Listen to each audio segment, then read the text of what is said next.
All right. Welcome, everybody.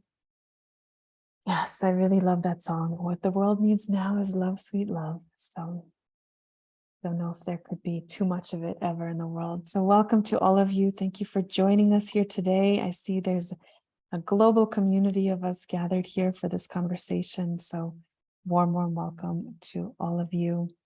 And thank you for joining us for this special conversation with Meg today.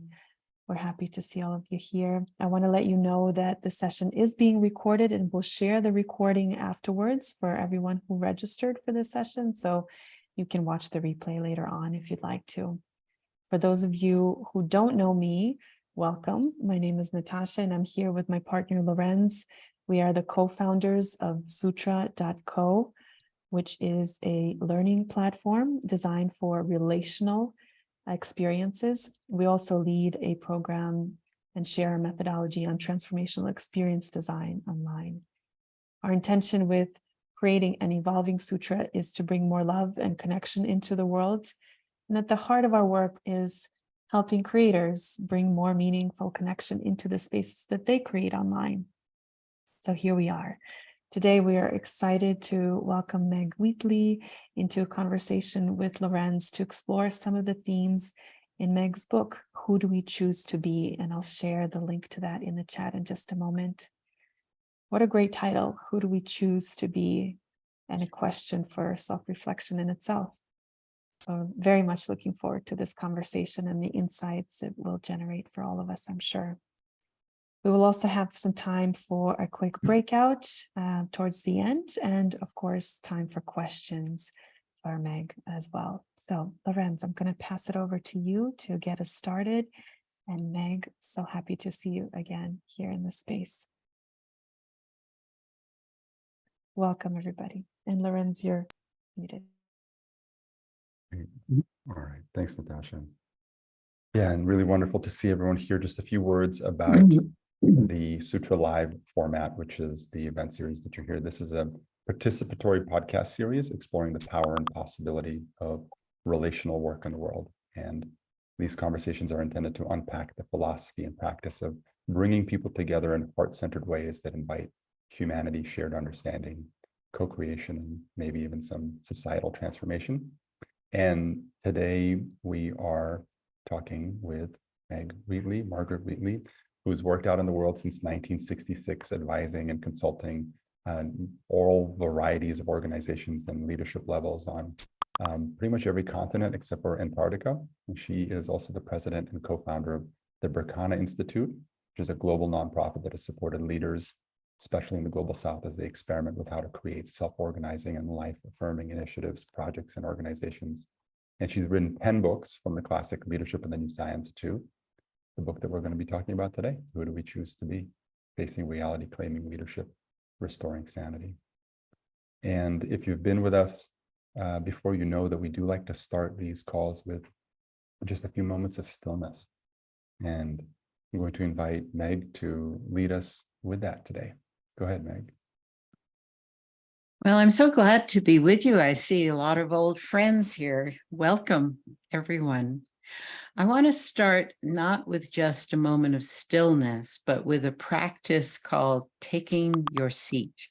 It's a way of grounding, and not only grounding, but opening to the energies of earth and sky that are always available to us. I mean, I use this practice in warrior training. I use it every day for myself because this is such a difficult time, and we need two things. We need better sources of grounding ourselves, but I also feel more and more that we need to realize that we have access to other support, other energies that can support us in our good work. So we're going to take our seats rather than just be still.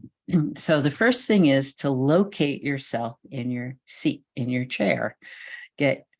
Notice where you are, wiggle back and forth so you feel those sit bones, and then just settle into a sense of just being truly present and here, really grounded in your chair or wherever you're seated. And then you could, I think this is best to close your eyes with your feet firmly, confidently on the floor. You're simply going to welcome in earth energy. The earth is here to support us. It's here to help with healing us. It's here to give us energy and strength. So let that earth energy come up through the soles of your feet and let it just very gently, now you're welcoming it. You know it's available. Welcome it up through your legs, through your shins and your thighs. Welcome it into your seat, and then let it fill your spine with strength. Let it rise up through your spine, straighten up with that wonderful energy that's available, and let it come to rest in your heart center, in your heart chakra. Just feel that strength, that confidence even that's available as we welcome in earth energy. And now, still sitting very comfortably erect, open to sky energy.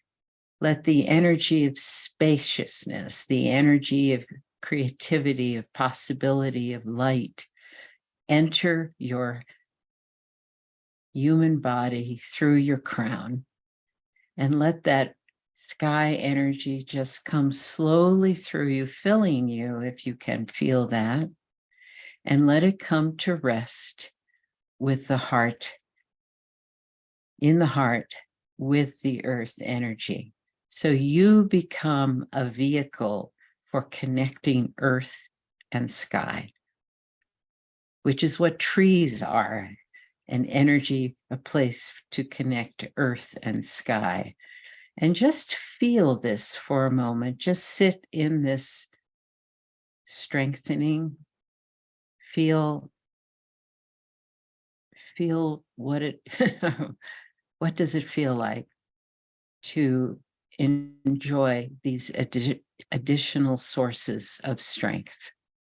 We're taking our place on the earth. We're taking our place with sky. We're taking our place.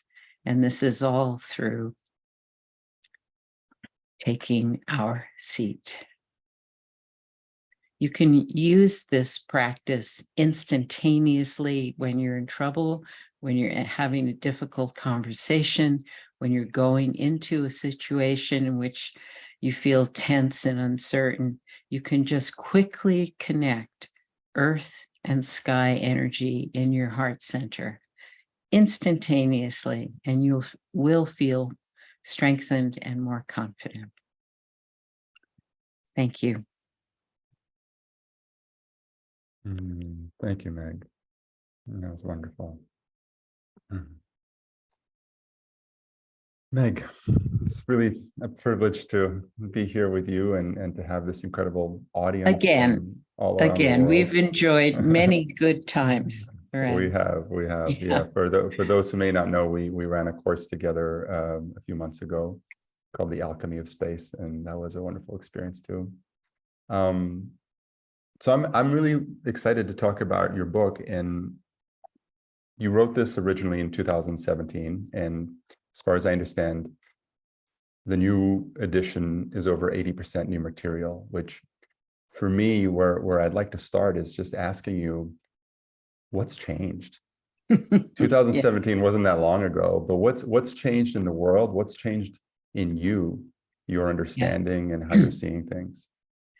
Well, I would ask everyone to reflect on what life felt like. I wrote the book in 2016. What did life feel like then? And what does it feel like now?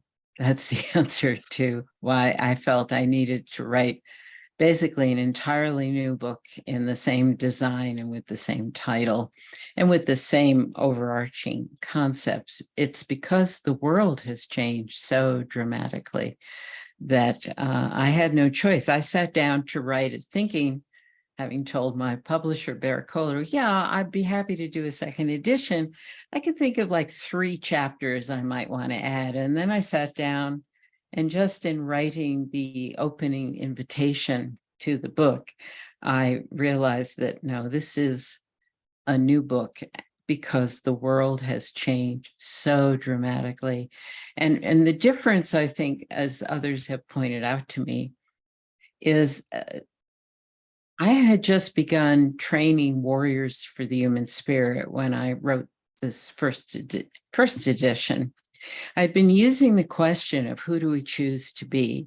I realized since I listened to something I said in 2010, and that was the question. The question at the time was, who do we choose to be? How do we use our power and influence for good? How do we pay attention to what's going on in the world and realize we have a role to play? So that was as far back as 2010, maybe even earlier. When it became a book title, it had a sense of clarity to it that we need to notice what's going on. The 3 subtitles still work perfectly for me. We have to face reality, claim leadership, and restore sanity. But the world has grown increasingly insane. I mean, destructively insane now.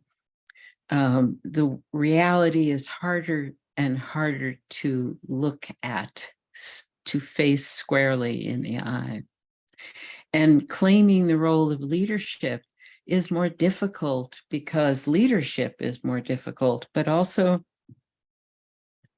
it's very hard to take in the horrors of what's happening and the destructive path that we are on in every realm, at the personal realm with increased mental illness and suicides, with the social realm of increased conflict.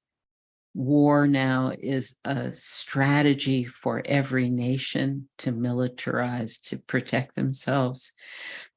And at the social sphere, hatred is normalized, death threats are normalized. What's happening on social media is quite horrible and destructive. We're also in a climate of deliberate misinformation that is designed to confuse us and to therefore disempower us, to just put us back into the, well, I don't know what's going on, it's really terrible, and I'm just going to cocoon and withdraw. So facing reality has become increasingly difficult. It takes a level of courage now to stay present to what's going on in the world. So all of that, same practices, same subtitles. You first face reality, then claim leadership, and your task is to restore sanity. When I wrote the book in 2016, it was just after Trump's election. In fact, I worried that the book was out of date instantly when he was elected. But since then, so much has changed that has made my voice and my message that was in the original book. Who do you choose to be? You choose to be a warrior for the human spirit. But in 2016, that was a gentler invitation. In this book now, because of the times we're in, it's an absolute imperative that those of us who are brave enough to face this world choose to be of service, choose to be of service to protect and defend the human spirit and the spirit of life. So that's what's changed. The world changed, and I keep up with the world. So I had to really write a new book. Mm-hmm. And it's so true. The world has gotten so intense. It's hard to stay in contact with it. It's hard to stay in contact with the reality of Yes. what's going on in a meaningfully attuned way, not just in more intellectual information. There's another school shooting, there's another war, there's another, Yes. and how do you face that? What does facing reality mean? and what, how can, and I would imagine also that this concept of leadership means everything from how you show up in your family to how you show up in a boardroom. So what does it mean to face reality as a human being? Well, most of us aren't. Most of us are in denial and withdrawal. And I think for good reason. I wish I could not notice what's happening in the world. I mean, I've joked with friends in the past that the conscious life is not worth living. It's so stressful.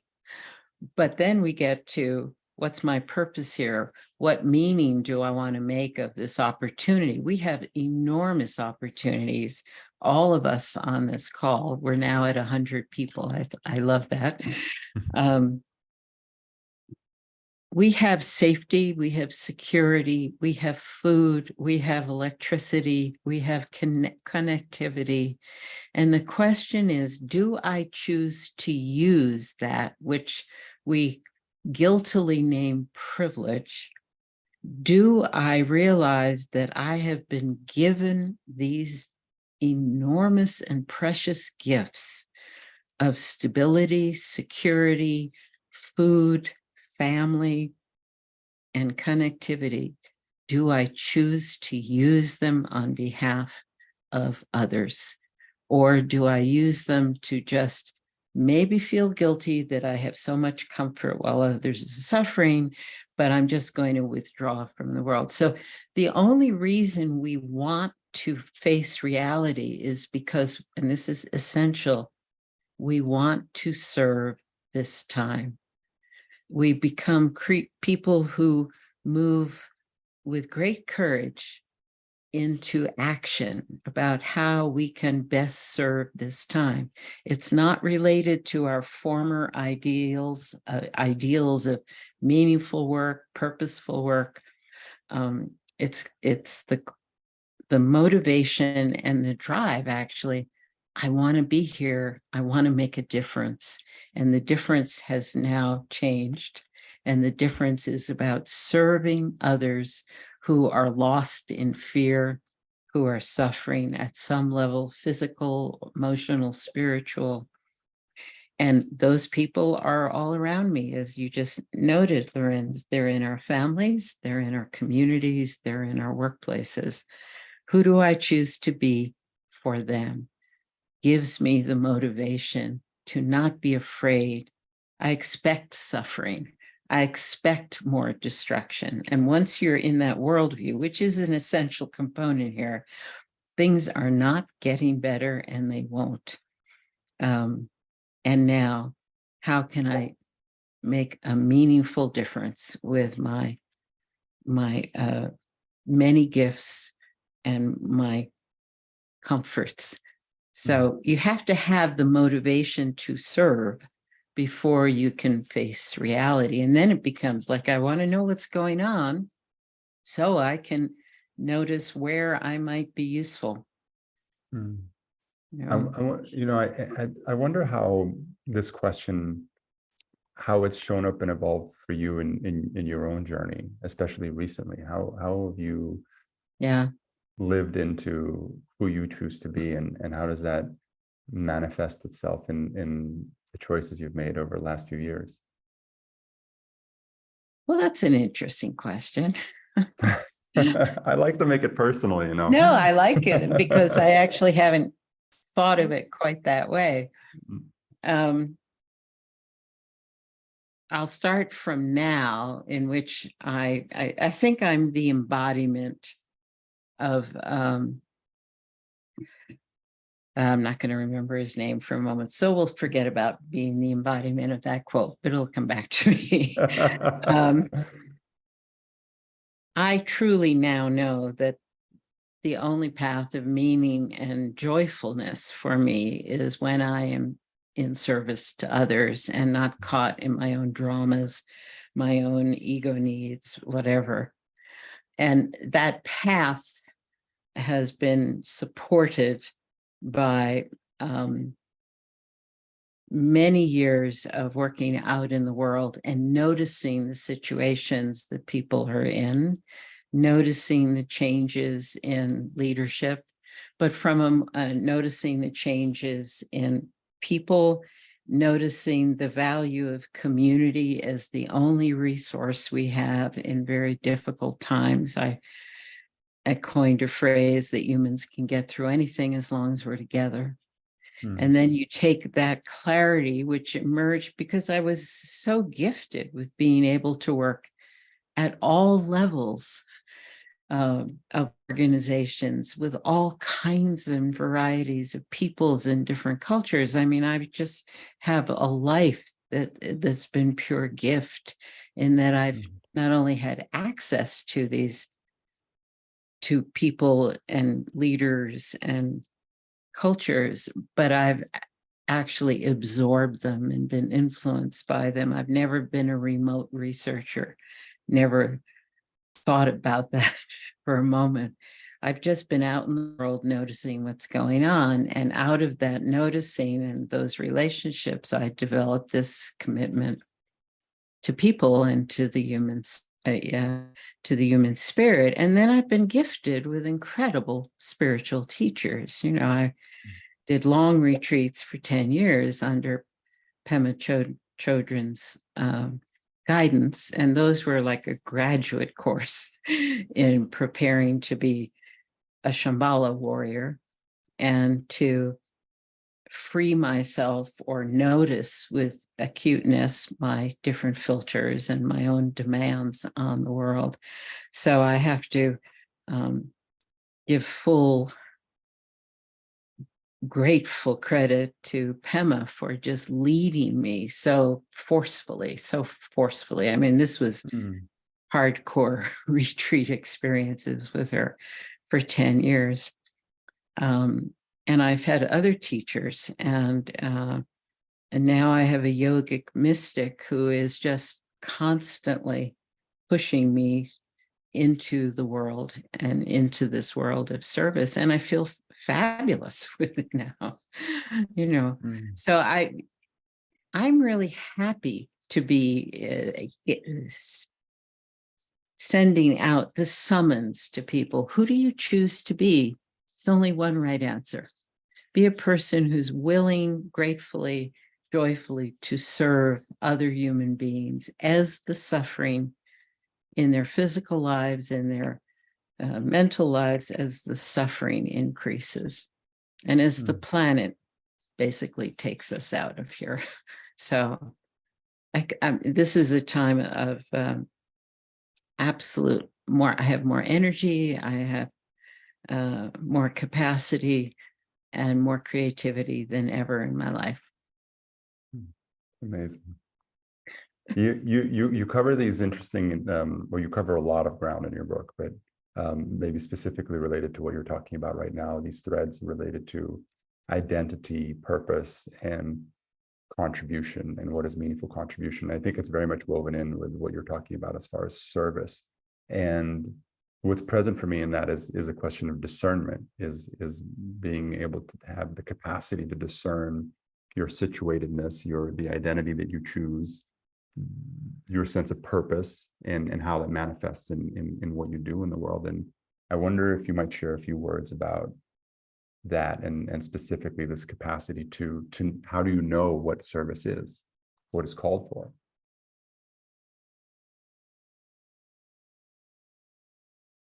How do we know what service is? Like, I've never thought of that question. It's just like, well, maybe it's more what is called for, what is okay, called well, for let me speak to all of us here gathered together. When have you been of service? How would you define a moment of service? Often when I'm encouraging people to take on this identity, this role of warrior for the human spirit, I refer them to you've already been a warrior. You've already been of service where you were only thinking of the other person's welfare and what was needed in the moment. So it could be a time when you just saw a stranger on the street and offered them something. It could be a time when you went in defense of a family member or a child. It could be a time when you just had to speak up, even though you knew it might get you in trouble, probably would get you in trouble.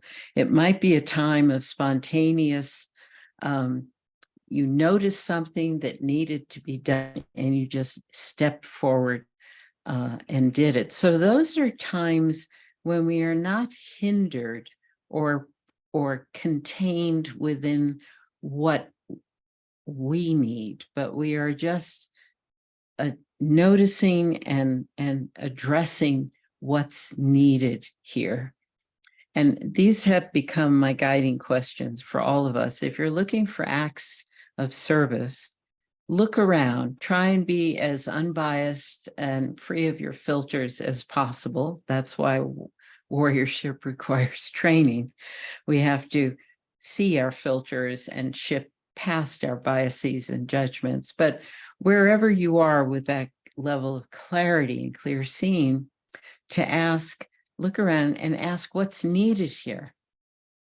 And then you will find an overwhelming number of possible paths of contribution. In fact, it's too overwhelming. There are too many things that are needed in any situation.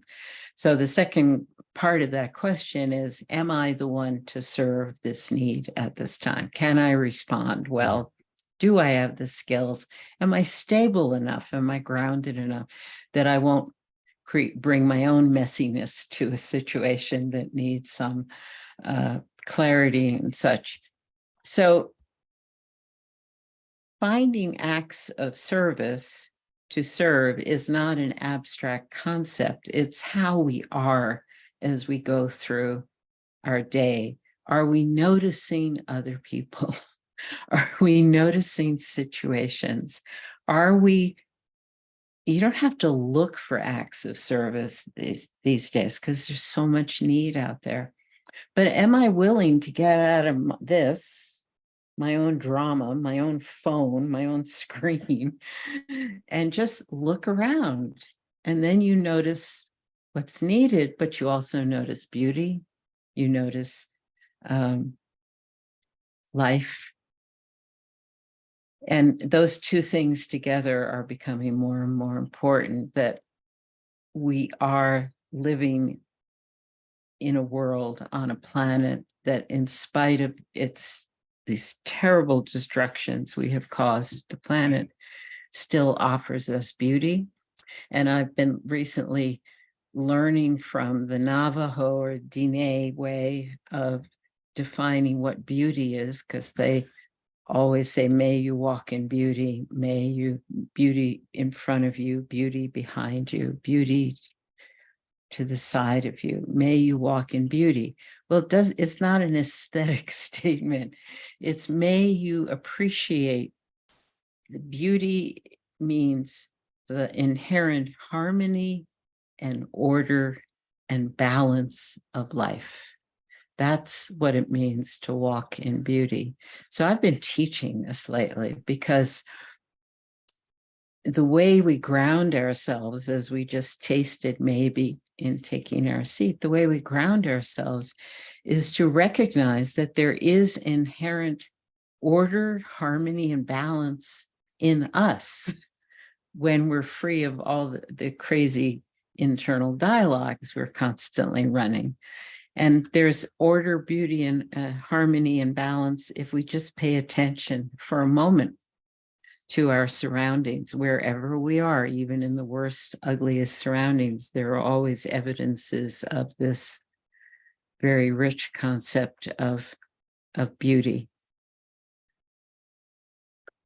What's a basic practice someone can Meditation, without Just a doubt. meditation. Meditation.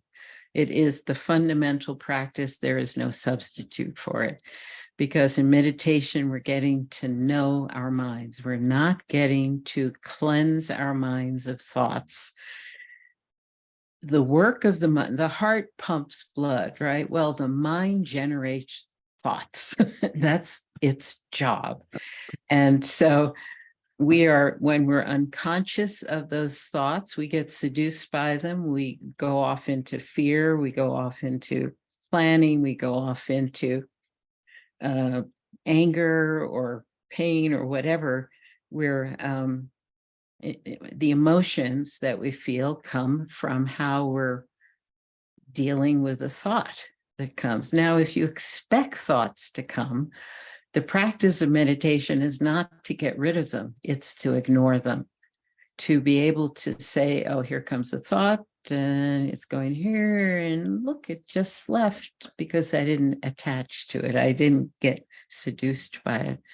This takes practice. So a daily practice of meditation, even for 10 minutes, but more, is gradually required, is the only way to be able to pay attention to yourself, so that when you're out in a meeting or you're in this conversation, you're noticing yourself. You're aware of, oh, I'm starting to feel stressed. I'm starting to feel emotional here.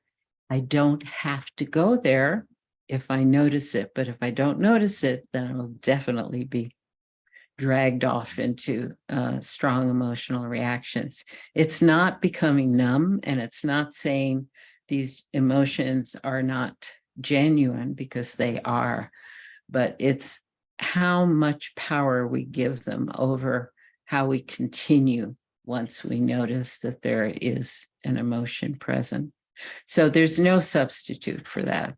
You can say, I'm doing things that make me mindful, but this meditation is what teaches us to notice how we work, how we react. And it's the only route to becoming conscious. This reminds me of a beautiful anecdote you shared in your book about the Dalai Lama, and where he would go around and talk to groups of professionals, ask him, what is the cause of suffering? And people would respond, poverty, injustice, war, racism. And then he would interrupt him and say, no, the cause of suffering is when good people begin their work together and then fail to notice what is arising between them. Yes. Can you speak to that a little bit, unpack that a little bit? Yeah, well, for all of us with a consulting background, here we go. Good people start out with good intentions and make plans, and then get so absorbed in the work itself that we fail to notice what's happening to our relationships, right? So, and people don't want to know about what's happening to our relationships because they have too much work to do. Now, this is the dynamic of this time, where we are crazed with overwork, with multiple tasks, and we're not even working with a fully conscious human brain at this point.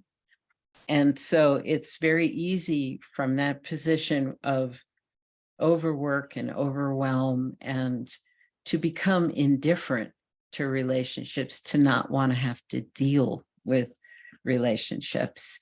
Certainly, I found this in senior leaders well before this time turned crazy, because if there's work to be done, you just have to do it, right? So this relationship stuff, ooey wooey, touchy feely, whatever the descriptors are that we give to this. What the Dalai Lama was pointing out, and this was a group of professionals who were meeting with him in Dharamsala, the cause of suffering is that we fail to pay attention to our relationships, and we fail to address the relational issues that happen as they occur. That's a truth. I mean, I think we've all experienced this. We just want to get on with things. We don't want to focus on, well, we really need to sit down and have a conversation to understand why I'm offended by you, or what you just did that doesn't make sense to me, or whatever. And then we've gone the other way, in which we only process what's arising between us, and we fail to get the work done. I mean, I've seen that in a lot of situations. And I think I will tell you a story of my past. It's a very exotic story, but it was about over-processing relationships and ignoring the circumstance or the situation we were in. I was on a canoe trip in the back channels of the Zambezi River in in probably Zambia many years ago. And the waters we were traveling through were filled with hippos, who are the greatest killers of humans in all of Africa. And we were in a stream, a wide part of the river. The whole experience was terrifying. My children have never forgiven me for that experience, a feeling we were going to die from a hippo. But I was in the canoe, and there was a rogue hippo that was stalking us on the other bank. I told you this was exotic, right? And he was following us. A few days before, they had almost killed him because he was attacking canoes, but he was there. I saw him, the guide saw him, but in the canoe in back of us, there are two women who were processing their experience of paddling together. And they're completely oblivious to this hippo that is stalking us. For me, it was the penultimate or ultimate experience of you can get so self-focused in your own drama and your own needs that you don't notice you're about to get killed by a charging hippo. And I turned around and I screamed at them, "There's a hippo!" And they kind of like, oh, and then they listened to the guide's directions. And of course, we all experience this in minor ways, but it's again, are we caught in our own story, or are we willing to look outward and pay attention to this very desperate world that so needs people of compassion and generosity, who are willing to be there and to serve other people? So the second part of your subtext is claiming leadership, and maybe speak a little bit about that in the context of what you're describing there.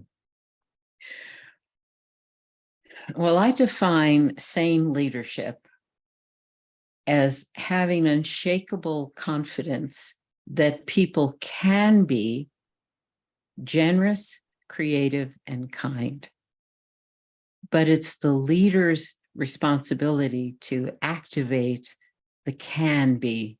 You have to have the faith in what people are capable of, but then it's the leader's role. And I'm speaking of leader in a very open way. The leader is anyone willing to serve, anyone willing to help. That's been Berkana's definition of leaders for decades now.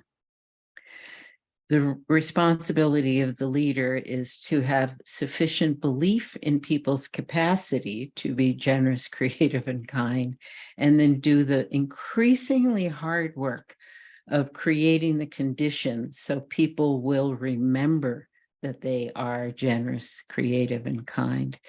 I have to say, as a student of leadership now for over 50 years, which I find quite stunning to think about, it's the most difficult time for leadership ever, because people are withdrawing. People are not exhibiting their creativity, generosity, or even kindness if they feel under threat. We feel under threat, we go back into the reptilian brain, and all we can do is protect ourselves from this perceived threat. And the threats keep growing. Some are genuine, but some are the result of just feeling so overwhelmed by and so much fear that we just don't have any access to our frontal lobes even. So leaders, to have faith in people these days, when there's so much evidence of bad behaviors, withdrawn behaviors, cocooning, not wanting to participate, not trusting the leaders for good cause in many cases, that's what makes this definition of sane leadership more and more needed, but also increasingly rare. You have to have extraordinary confidence that whoever you are serving as a leader does hold these basic qualities of the best of being human, of caring about other people, of noticing what other people need, of being creative, of wanting to respond and contribute.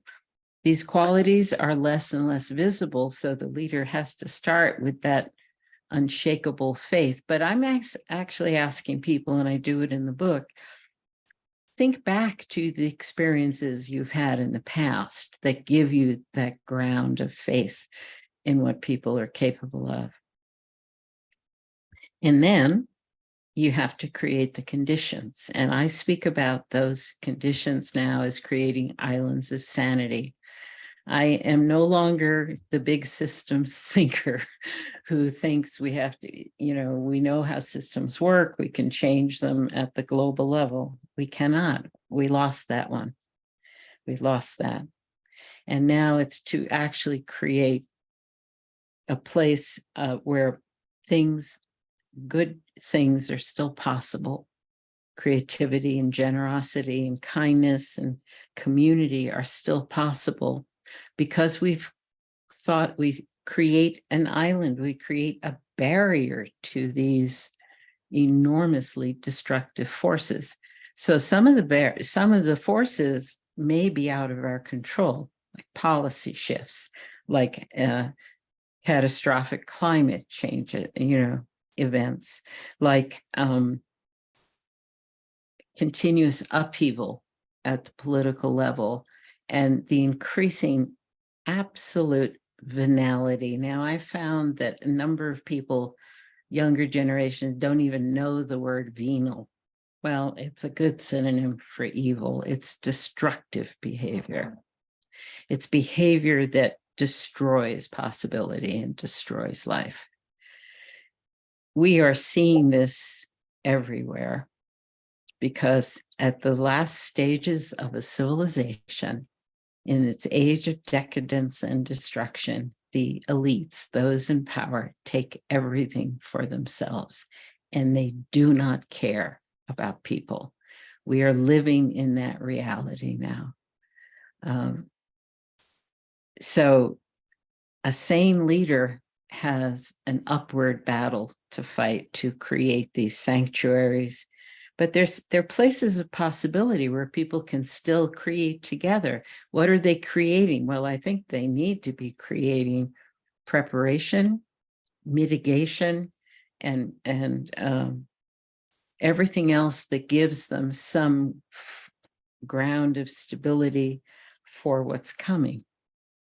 Within an organization, it's a team that still is still creative and still where people feel engaged. That's increasingly difficult because you're likely to get fired or made redundant. So the forces of destruction are increasing in velocity wherever you look, wherever you look. And so these islands of sanity, I think, are my last best hope. I don't use the word hope often, and maybe I shouldn't even hear. It's the last bastion, the last stand of what can we do together to create healthy community wherever we are, because humans can get through anything when we're together. I want to unpack this island of sanity concept a little more, but before we do that, I want to just circle back to a word that you used earlier that's very close to my heart, which is faith. There's a beautiful story you share in your book about the Catholic Nuns Organization, and there was a quote there. I'm not sure if you said it or if one of the nuns said it in retrospect, but it was, "I am much more interested in reaffirming my fidelity rather than festering in my failure," which I just feel is such a perfect statement for, first of all, the reality of being a leader in any leadership role, whether you are a parent or a friend or leading an organization, and the reality of everything that's going on and everything that you have to navigate with some aspiration towards wisdom or intelligence. At some level, I feel like you land on faith.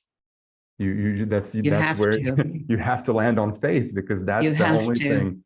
And this is so powerful for me, that interested in reaffirming my fidelity. And you describe it so beautifully in the book. And maybe you could talk about this a little bit. I would love to. Yeah. Many years ago now, it was in 2015, the Vatican in Rome decided to go after American nuns, women religious. And they tried on two fronts. They investigated the different chapter houses where the nuns lived and congregated, and they could find no fault with those. And then they went after the leadership of the Leadership Council of Women Religious, LCWR it's called. I, at that time, was very close friends with one of the three leaders who had to take on what the Vatican was attempting to do. And the Vatican was attempting to do an inquisition.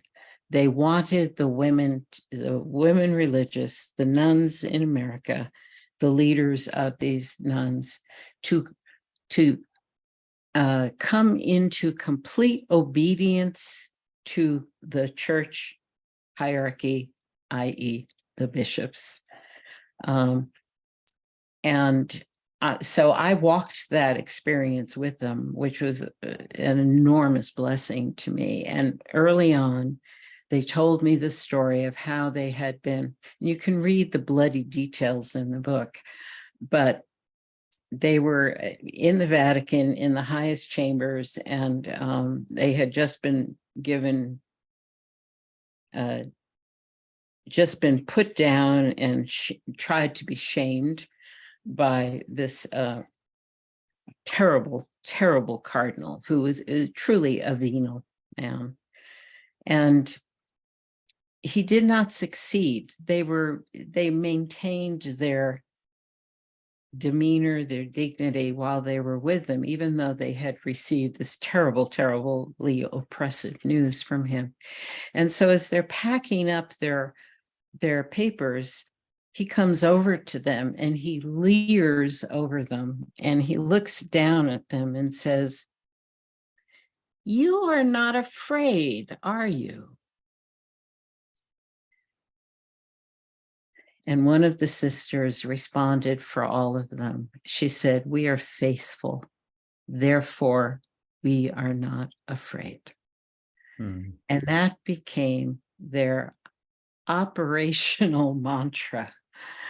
And I, having witnessed what strength it gave them, and there was so much to learn from them, and I really did this in some detail in the book. There's a whole page of leadership lessons from these nuns, from these oppressed nuns. But I've used this practice. I just want to tell you all of it right now. First of all, you have to know what you're faithful to, right? You have to know what you're serving. That's the bedrock of everything that I've said. I keep coming back to that. So my faith is in the human spirit. But the way to use this mantra, we are faithful, therefore we are not afraid, it's really the antidote to fear, this brief little practice. Whenever I get fearful, I get something's gone wrong, I know I've failed, I know I haven't done it right, or I'm facing circumstances that indicate this is a failure. Rather than go into self-judgment or stay there, some self-assessment is always useful, but rather than stay in the, oh my God, I screwed up, or this is terrible, I just get quiet and I ask myself, have I been faithful? It is a perfect antidote to fear, because no matter what has just happened, and whatever reparations or changes I need to make, I am no longer fearful because I know I am still being faithful. It's an overwhelmingly wonderful practice. but we have to know what our fidelity is, what we are faithful to. And so this is a core practice that I heartily recommend. And I do list it as the antidote to fear. It gives me goosebumps. It's Oh, just, good. it's so powerful. Yeah. Thank you Yeah. for that practice, Meg. Okay. So back to these islands of sanity. And I feel like this is so relevant because everybody on this call can create an island of sanity, whether it's just within their family, within their office team, within a Family project. might be the most difficult place to create it, by the way. If you think you're enlightened, Yes. spend some time with your family. Right. But this is so powerful. Maybe I'd love to hear you speak a little more about islands of sanity. And someone posted in the chat, thank you, Donna. Sutras become an island of sanity. And that's pretty much our mission. We say our mission is to create a global ecosystem of relational learning spaces. And Right. the heart of a relational learning space is that it's an island of sanity. So I'd love to hear you speak about this concept a little more. Yeah, and it's a significant shift, as I mentioned fleetingly a little while ago. We give up thinking and acting in order to save the world at the level of scale which it really needs to be saved at. But we can't. We are dealing with systems that have emerged, that have their own culture, their own dynamics, and you can never, ever change an emergent system. You start over, and you start over to create a place of health and well-being and humane values. And that now, in this terrible time, is an island. It has to be separated and divorced from, because it needs to be a protected space. It truly is a sanctuary, but I'm giving it a sanctuary is just a place where one would come. Calling it an island of sanity for me is no, there's still work to be done, but we create the conditions to do our work by understanding that we are standing apart from these dynamics. We are rejecting those behaviors. We pay attention to how we are together. We know that relationships are paramount, and we don't want to descend into blame or victimization. We know we have work to do, and we create the conditions to do it by mentally, maybe physically, certainly online. It's identity that we form, even though we're dispersed geographically. We know that it's only through strong relationships that and feeling together that we will become creative. And it's only by becoming creative we may find solutions to some of the problems that are ours to address. But we also know that the outlying seas are increasing in their intensity. It's now tsunamis that just sweep over organizations and sweep over nation states and sweep over families. Tsunamis of loss of potential, death, loss of people. I mean, so they really are islands, and that has to be part of our commitment. We are in this together, and we're going to do whatever it takes to stay together so that we can make our offering to the world, which is our work. There's a beautiful quote you have in your book: machines wear down and die. Living systems, if they learn and adapt, do not. What does learning mean for us right now? Well, what's really interesting is that the synonym for a living system is a learning system. I love that. And that's what that quote means. If we do not adapt, we die. That's the law of life. And adaptation doesn't mean increasing, evolving to a higher state of being. We really confuse evolution with progress. They're both myths. But evolution is the continual process of any species or individual organism adapting to what's going on in its environment. So it would be a really good thing for us humans to realize that we're not in control. We're not in control of evolution. We can't have it our way. And we are now in maximum need of learning what's going on in the environment and responding to it intelligently, with sanity, with our fullest human capacities. Many years ago, when I was working for the head of the US Army as his scout, I also write at great detail about that experience, because General Gordon Sullivan was one of the top 3 leaders, probably the #1 leader in my estimation, of being both wise and working to change a massive organization into a self-organizing system. And I was observing Army tank warfare games with real tanks in the desert of California. And I was just watching a lot of learning going on. And so afterwards, I commented to a colonel that I was having coffee with. I said, "This is the first learning organization I've ever been in.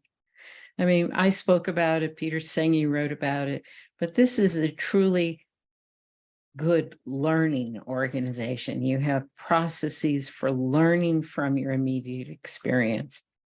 And he just looked at me, he said, "Oh, Meg, we figured that one out a long time ago. It's better to learn than be dead." And that's where we are, folks. That's where we are. So what's interesting to me is that human beings have this great need to learn and grow and develop. That's in us. That's the gifts of being human, which get lost when we're back in reptilian brain land. So another antidote to fear is doing good work together. Even if we don't succeed in accomplishing our goals of the work, we were together, we were creative. And what I found in my experience for decades now is that when people are working well together on behalf of an issue they care about, so this is basic community development work, when people come together to work on something they care about, even if they fail, they stay creative, they stay engaged. And it's like a rising up of my awareness. Oh, we're creative.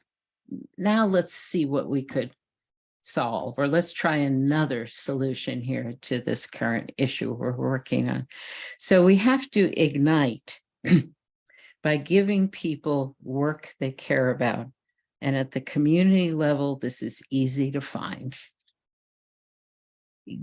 When we give people good work, meaningful work that they've defined the meaning of, we haven't said, "You should do this." They've said, "We want to do this."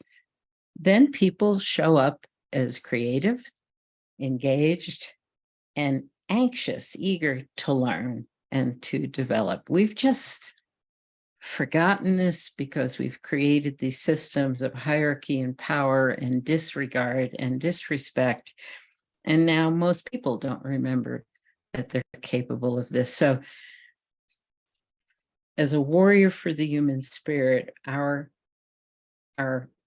first primary task is to embody these qualities, not to tell about them or describe them, but to embody them so that other people are magnetized to us. They're attracted to someone who is present, compassionate, thoughtful, calm. Just being calm these days is a great gift we give to others.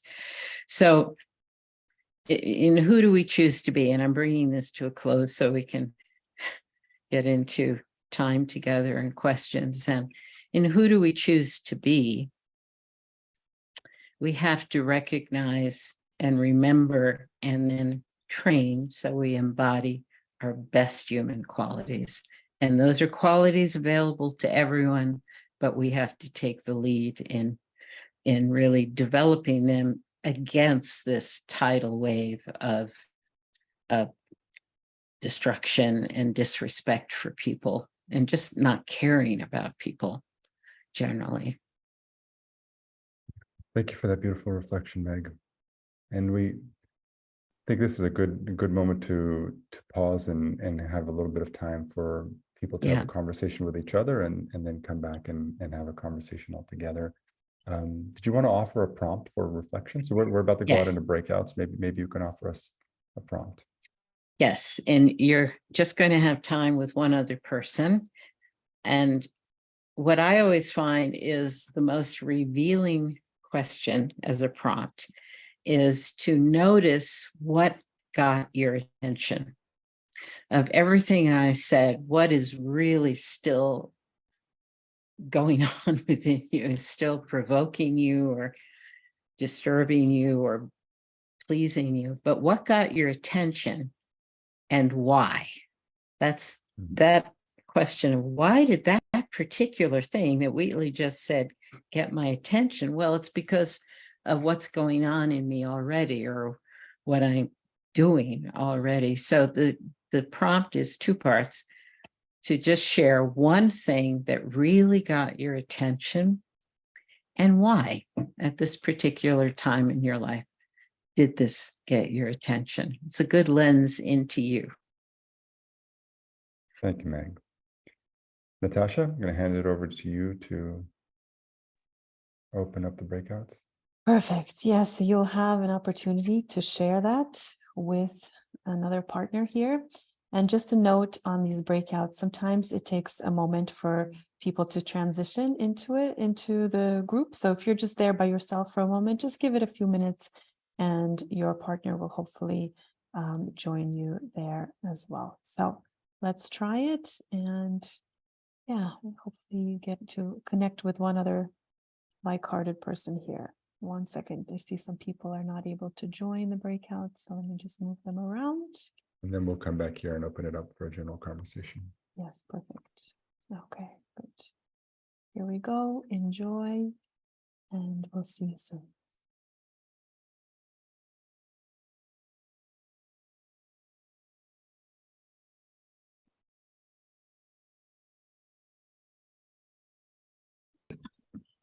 All right, I think everyone's back now.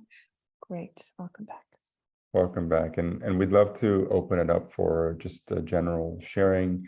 If you have questions or a reflection that emerged out of your time listening to Meg or in your dyad, we'd love to open it up for your sharing. And you can just click on the reactions button and click on raise hand if you'd like to speak. All right. Anne, go ahead, please. Well, I just shared this with my group, but, one of the things that came out when Meg was talking about choose, like the word that's in her book, to choose to be. And I'm saying that the way that we've been raised, the way we've been educated is that we don't have a choice. Most of the time we are raised to be an identity, not a human being. Human beings have the experience when they're, there's a whole coherency with your physical, emotional, mental, and the whole selves that there. And so there's a whole different experience of choosing. I just think we might want to talk a little bit about that. But the last thing I want to say is that I'm committed to transforming education in the United States so that when babies are born and when kids go through all the way through the school, they are listened to, they are connected, they can be seen. And then when you grow up that way, you are a human being and you do have an experience of choice, but most of us are not. We are being raised right now to be identities or robotic, or like we're going to go to Harvard because we got all these great grades, but not being human beings. So thank you for listening to me. I'm done.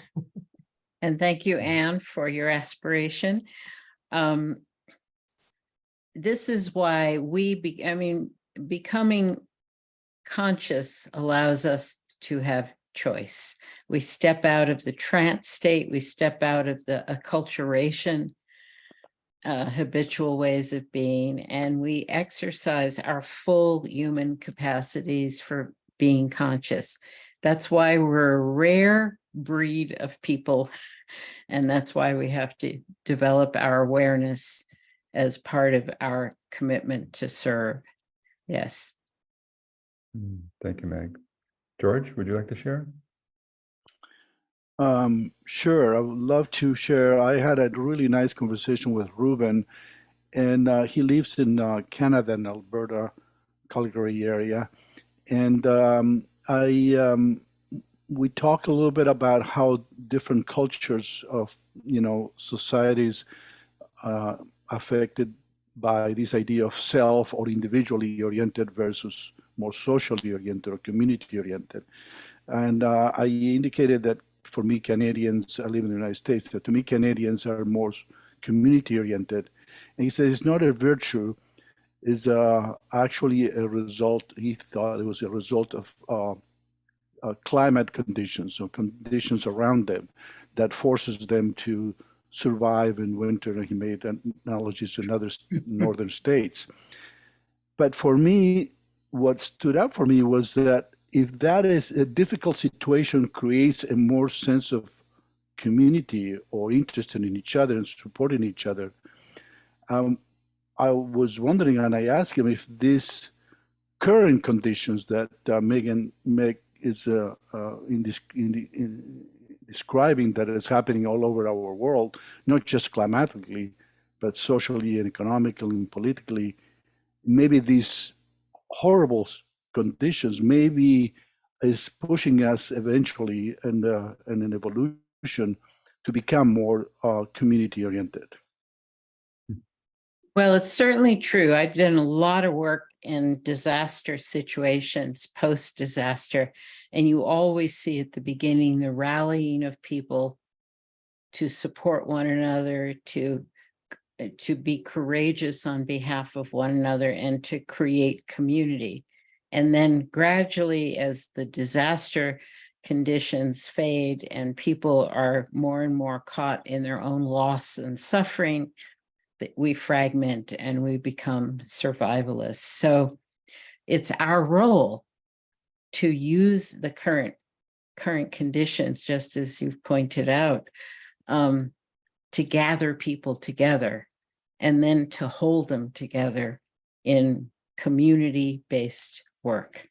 But normally people will go into survival mode. And once we're in survival mode, it's all about whatever I can get to save myself and my family. Is very destructive.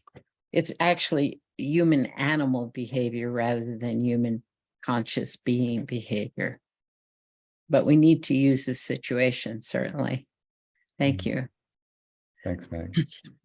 Chakradhar, would you like to speak? Yeah, thanks, Lawrence.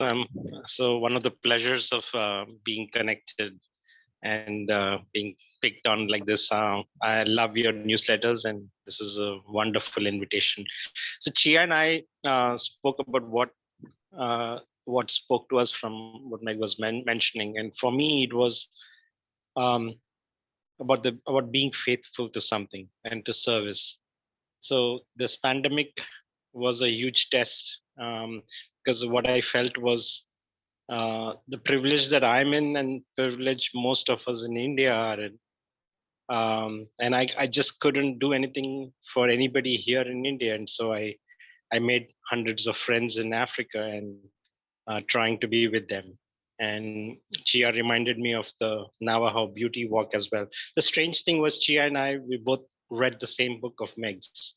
And so that was a wonderful connection. So this thing, I just wanted if Meg could help me connect faith, that being faith and being wanting to serve, and how that speaks into courage and how that speaks into curiosity. For me, that the latter part, I mean, the curiosity and the creativity is something that I've been trying to understand. Why am I so creative? And I don't think I understand what am I being faithful to. So kind of walking back a little bit, Meg. Thanks. Well, I think I would just recommend that you spend a little more time in the question, what am I being faithful to? In your moments when you feel most creative, what are you doing that creativity for? What motivates you? I mean, we are motivated by some faith, and whether it's faith in ourselves or our lineage or something as fuzzy as the human spirit, but very alive. Just ask the question of yourself, because that's what provokes your curiosity and creativity. There's something you want to make manifest. So just stay with that. It'll be a fun inquiry for you. Thanks, Okay. Meg. Thanks for the question, Chakratar. Richard, go ahead. Yes. Nice to give a big hello to Meg. I first heard her speak at the UN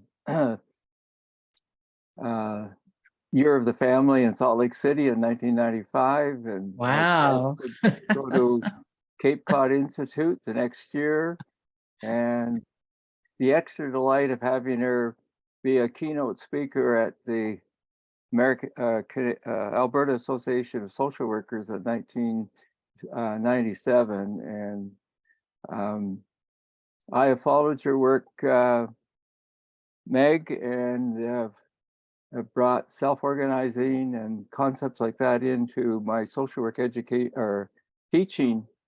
And it's been a hard slug, but I think people are grasping the idea of self-organizing. Between you and Bucky Fuller, who has been a mainstay for me for years and years, that's where I get my faith out of some of the work that you've talked about, and some of and what he talked about for years and years. And in terms of your prompting question, I got mine out of the volunteers in training for a crisis line. I was training crisis line volunteers in the 1960s, and I couldn't believe what it was that ordinary neighbors did with no fanfare, no seeking publicity, did for each other in the neighborhood when somebody was having a great deal of difficulty. That's right.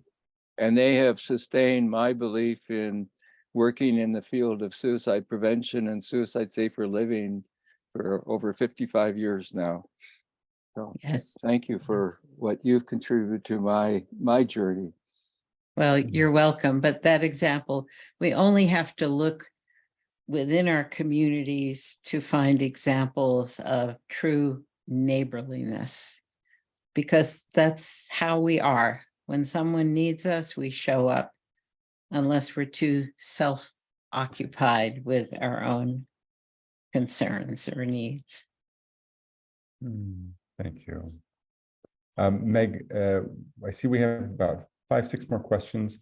Quick time check. Can you go over a little over the 30-minute mark? You okay for that? I'm happy to stay with you all, or whoever can stay. Yeah. All right, awesome. Stephen, go ahead. Thank you, Lawrence. Meg, really a gift and an honor to be here with you today. And thank you very much for your time, your knowledge, and for your heart. I'm really I'm listening to you speak. You know, I'm a practitioner of restorative and transformative justice here in the prison system.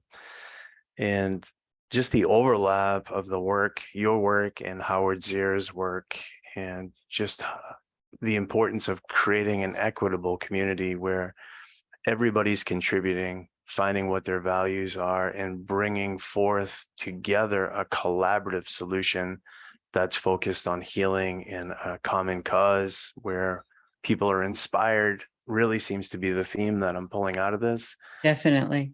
Definitely.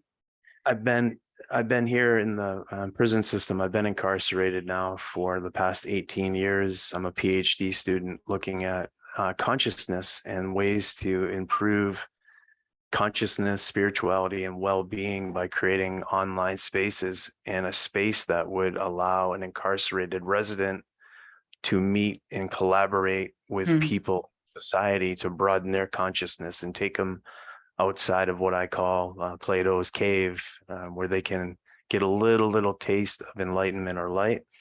And I just wanted to thank you very, very much. You've inspired me. You've inspired my path. And listening to you today, I felt the I felt a connection to your heart, and I just felt a connection to what you're doing. And if you have any work on prisons or anything you've done in prisons, I'd really be interested to read that. Or if you considering maybe doing some work within the prison system, I'd be interested to speak to you about that. So thank you, much love, and thank you for everything. Well, thank you, Stephen, for this work, which is so essential. And find a way to communicate with me, because I could refer you to places that are doing wonderful work in prisons, which I have never done, but I have dear colleagues who are, and I'd love to connect you that way. And I loved the guardian females behind you in that mural. They're very, very powerful. It seems like the more I'm learning, the more that tapping into the divine feminine and learning more about myself to be more vulnerable, more responsible, and more spiritual. And it seems Yes. the toxic masculinity with the 3 Bs, ball field, billfold, and ball field, billfold, and what the heck is the other one that I always say? How about just balls? Bedroom. It is balls. It's bedroom. That's how men really judge themselves in today's society. Billfold, bedroom, and ball field. So it's like we need to lean more into vulnerability, responsibility, and spirituality for healing. So Yes, I yes. embrace the divine feminine. So thank you. Well, Thanks, Stephen. thank you. Thanks, Meg. And Stephen, shoot me an email and I'll connect you guys. Yeah, please do. Donna, great to see you. Hello, Donna. Hello, Meg. Hi, Lorenz. Hi, Natasha. Hi, all my friends. Yeah, wows. I connected with Bart also in Alberta.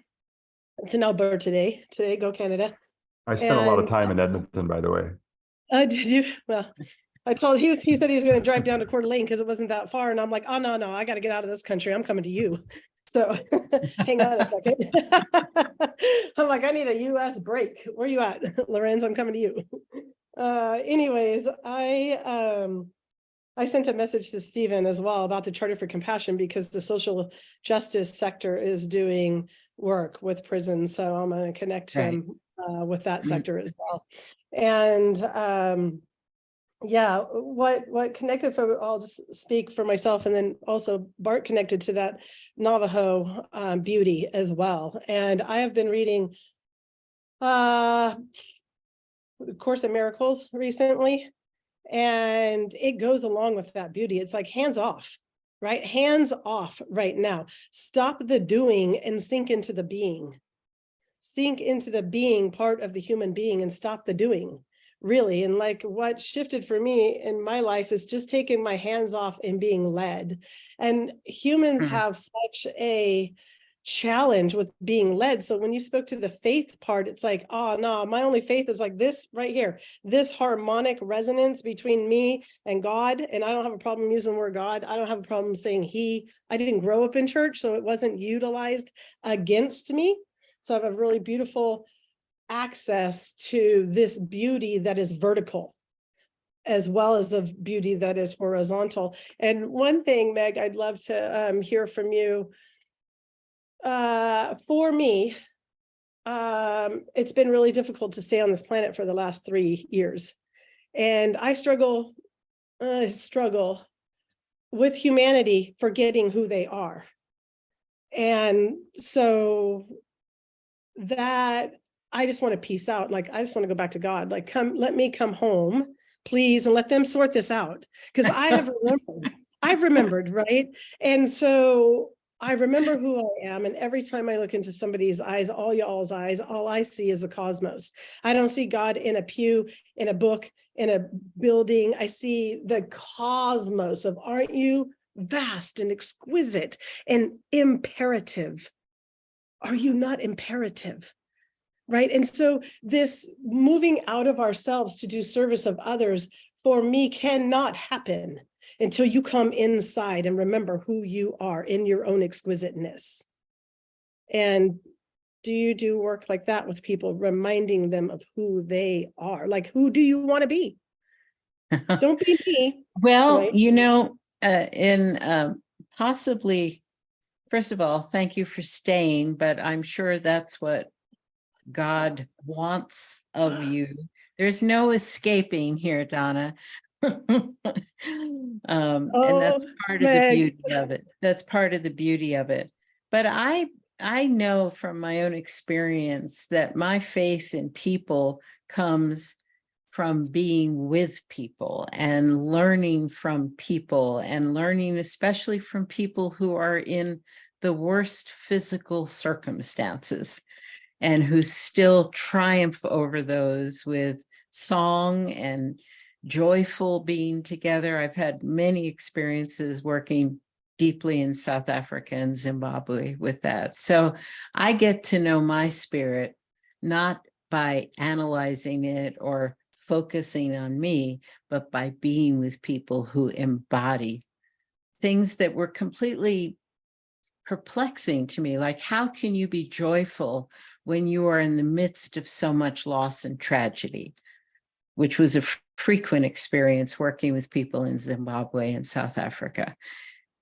And I learned from them how to triumph over the darkness of life and to radiate the human spirit. So I'm against us thinking we have to first fix ourselves in order to be out in the world. Let's be out in the world with hearts and minds wide open, and then we will understand what it means to be human. So thank you, Donna. Thank Yeah, you, Meg. thank you. Donna. I have one more question, but I'll put it in the chat so other people can also, and maybe we can catch up later with that. Thank Thanks, you. Donna. Victoria, would you like to share? Yeah, thank you.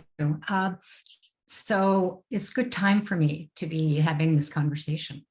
I have been a warrior for climate kinds of issues, and I realize that's kind of bankrupt, because people feel guilty, and I don't mean to make them feel guilty. So this is really helpful. Also, I have ADHD, so the emotional regulation, can be really, overpower me and say things that people call me a truth teller, but sometimes it gets me into a lot of trouble. But the meditation, which I've never really kept up, so I will go back to trying to do that and to be more calm. And the thing that I would love you to talk more about when you said people are magnetized to people who are, and then the words were calm, caring, but there were a whole bunch of words, and I'd love you to expound on people magnetized to. Well, I can very quickly say that through many spiritual traditions, the weapons of a spiritual warrior are compassion and insight, and you need both. And I write about this in detail in the book. You can't have one without the other.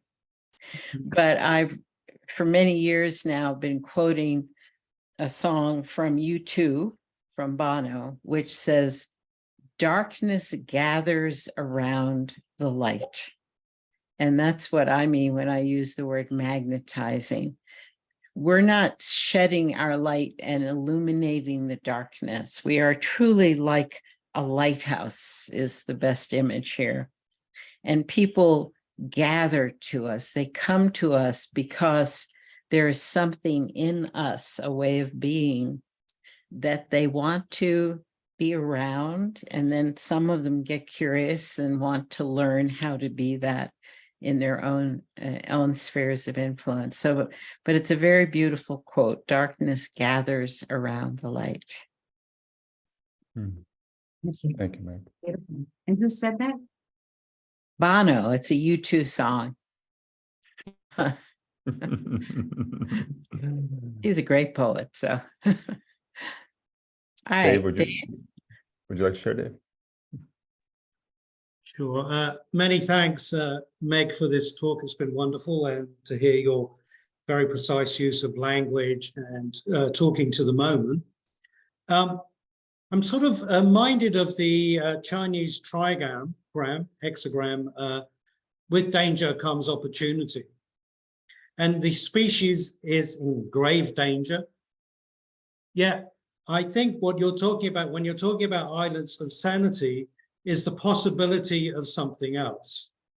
And I see the kind of almost immeasurable challenges ahead of us and before us and around us as a calling to sink deeper into that trust in the human spirit, like you're saying, and to become an expression of the beauty that you're talking about.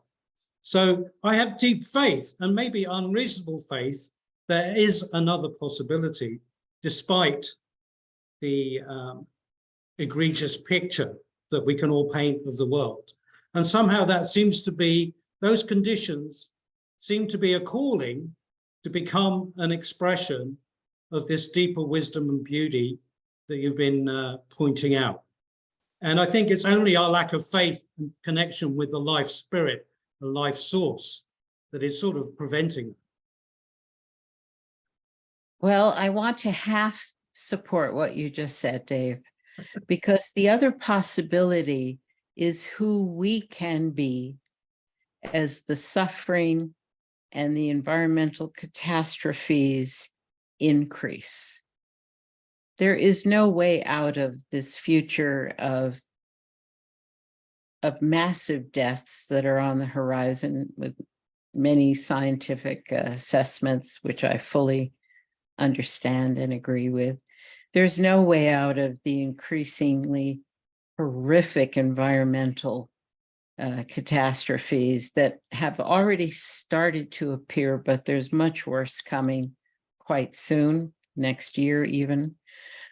So who do we choose to be is that the possibility is I want to be the best embodiment of the human spirit, and I want to offer that to others, because there will be greater and greater need for us, people like us, as the suffering and environmental collapse and civilization collapse continues. So that's how I would support and change what you just.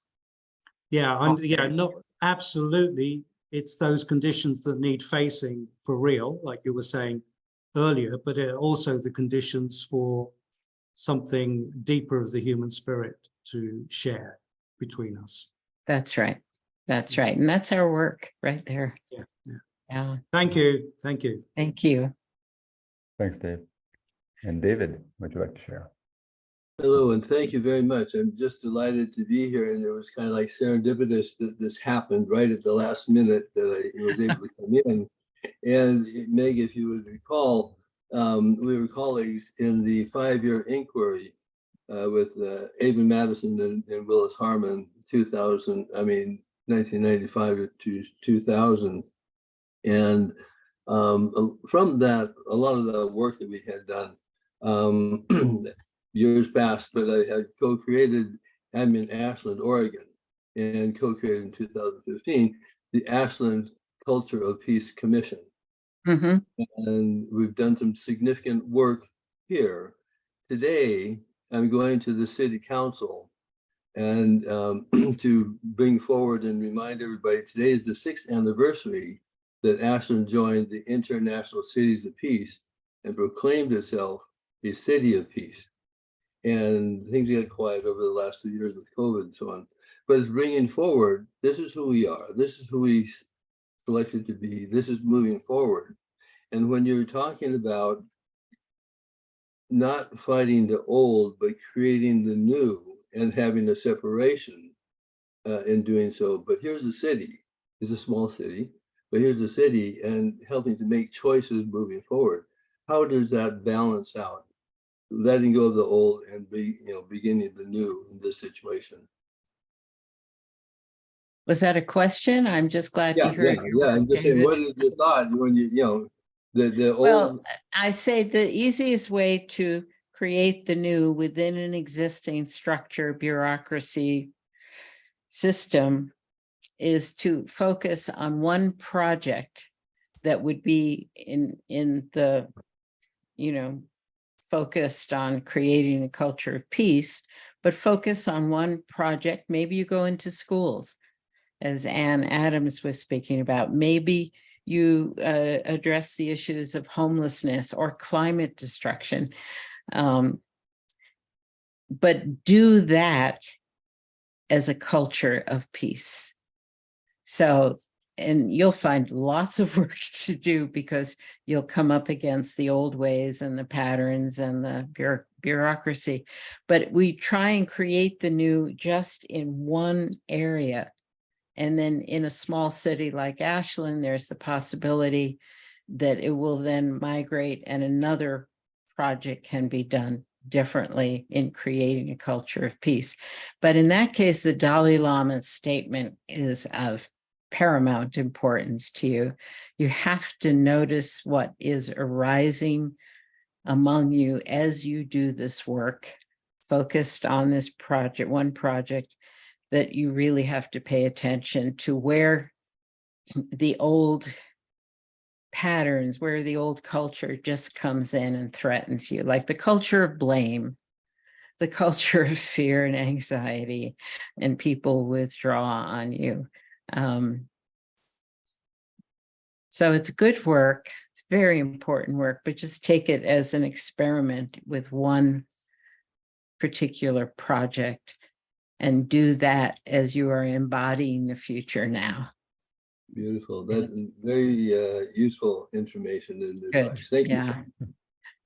And Meg, I just want to attach a question here from the chat that I think is relevant. It's a question from Glenna Gerard, where she asked you to clarify. Hi, Glenna. I was glad to see you here.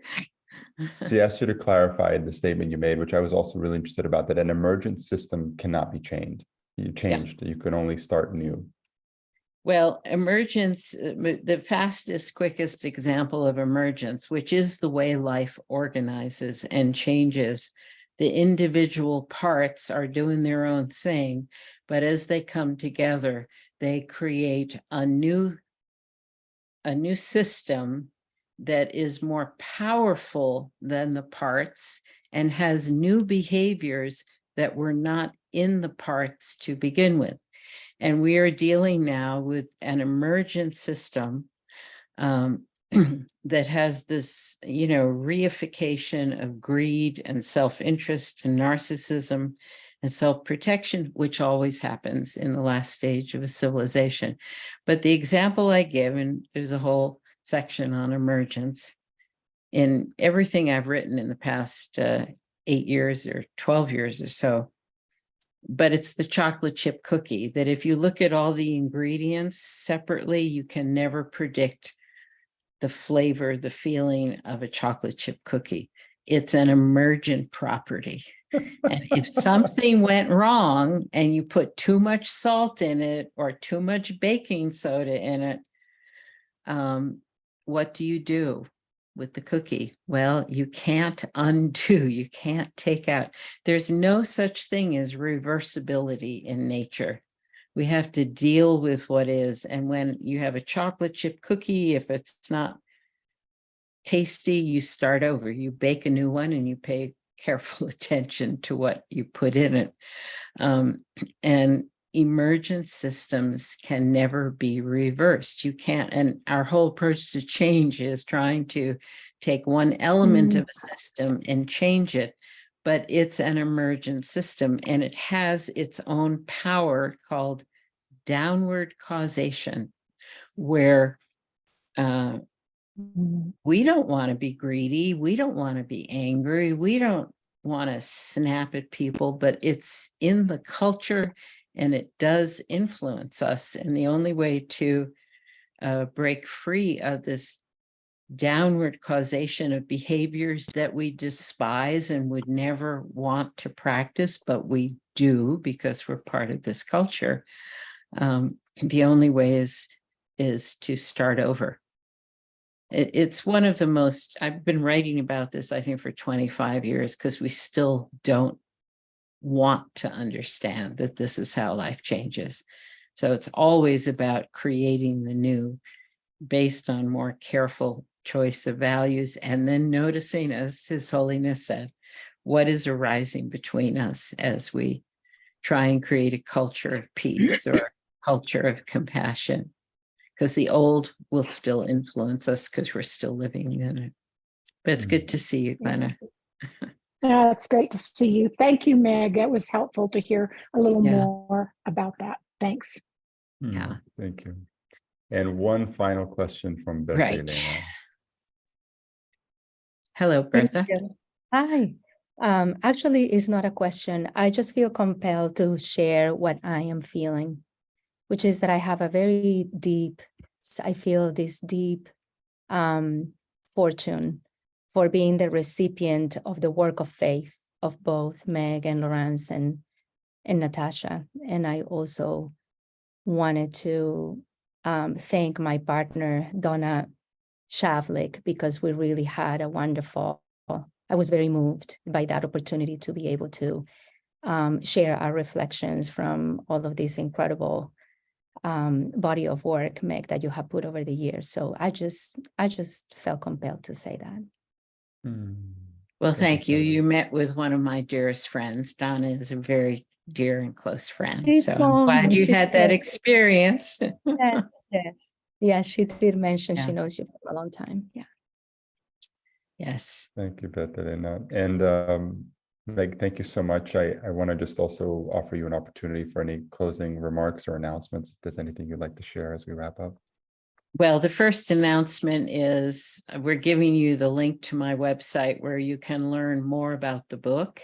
You can read an excerpt from the book. You can listen to me 5 and 4 minutes explain why I had to write a new book, or what is sane leadership. I forget what resources we keep putting on that page, but it's on margaretwheatley.com. I encourage you to explore my website. We have a lot of good resources on there and many things for free in terms of articles. But for the book, it is very helpful for book sales to have pre-orders. So if you're interested in reading the book, then you can pre-order it in the US from a website that we give on my website, which gives you a 38% discount until May 26th. The book launches June 6th. But if you don't live in the US, you need to pre-order it from your favorite bookseller, whether it's a local physical bookseller or one of the electronic services such as Amazon or such. But pre-orders help push a book into bookstores. So I would encourage you, if you're interested, to order it now, and then you'll get it shortly after June 6th. But I'm very grateful and happy for this time together. And I thank you for participating. I thank you for your curiosity. But most of all, I thank you for your compassionate hearts that really do want to serve this time. And there is a well-defined path of service, and we are ever more needed. And I want to offer a blessing for all of us that we may step forward into this path of service with renewed faith and confidence that we're doing the right thing. And it is an antidote to depression, to meaninglessness.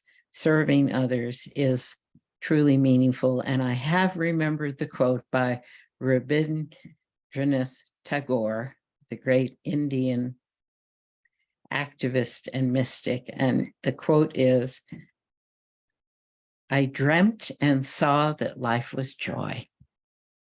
I awoke and saw that life was service. I acted and discovered that service is joy." Yeah. Beautiful quote. Yeah. Meg, thank you so much for your time here. Thank you so much for your lifetime of work and for sharing your blessing with us here. And for our audience, thank you so much for joining us today. Thank you so much for the work that you do. I'm almost positive that if you are on this mailing list and you are on this call, that you are doing incredible and very important and meaningful work in the world. And I just want to acknowledge all of us here for doing our little piece to restore sanity in this world. Yes. And yeah, have a beautiful day. Thank you, Natasha, for co-hosting with me. Yeah, thank you, Meg and Lorenz, for all the insights and questions and beautiful conversation. And thank you, Meg, for your service to all of us. And yeah, just much, much gratitude. Please feel free to unmute and say goodbye, and we'll share the recording. Please feel free to share the recording with others as well, so they can be touched by Meg's wisdom and book. Thank you again. Thank you, everybody. Thank you and Bye, goodbye. everybody. Bye. Thank you for Bye. All you inspiring need us. is love. Blessings. All you need is Blessings. love. Yeah. Thank you. Great blessing. Yeah. Blessings.